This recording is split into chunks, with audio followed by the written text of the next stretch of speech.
How's the OC housing market recovery looking in June? Wait till you hear about these pending sales numbers. Hey there, Christian Walsh, Coldwell Banker Wire Associates. We specialize in multifamily, single family leasing in Orange County, California. And we're here again halfway through June with a big update. So let's talk about where we came from. First quarter was terrible, as we've discussed. April numbers were rock bottom, and that's for new sales, new escrows, new listings, all rock bottom. May, we saw an increase in those, but we did see the median home price peak in March, drop in April, drop in May. So what's going to happen now that we're halfway through June? Got some good news. So we're still a little bit behind on sales. So we're at 911 sales in the first 2 weeks, which is about 30% low year over year, but we're still moving in the right direction. But most of those sales actually started, those escrows actually started a month or two ago. So those are escrows from April and May. So that's kind of old news. We already knew numbers were going to be down. We've been talking about that for the past 2 months.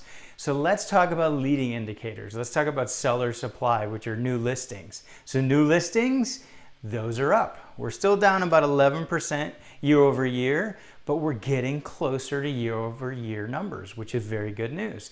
Let's talk about the other leading indicator, which is new escrows, which is a leading indicator for buyer demand. How are buyers doing out there? Wait till you hear these pending numbers. So we're at 1,589 escrows in Orange County for condos, houses, and townhomes in the first 2 weeks of June. How does this compare to the first 2 weeks going back? Well, we are up 11% plus. We're actually up 13% year over year. So 1,401 is what we had last year.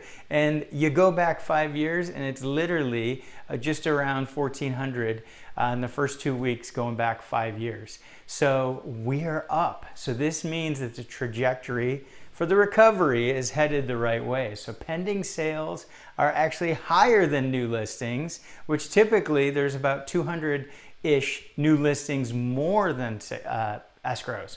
So we're actually chomping through inventory. So there is a chance, if things continue at this trajectory and we don't get more inventory, that we will start to see more bidding wars and we're going to see prices increase. So going back to what I said about the median home price, we may actually see that when the June final numbers in, that we have an increase in the median home price.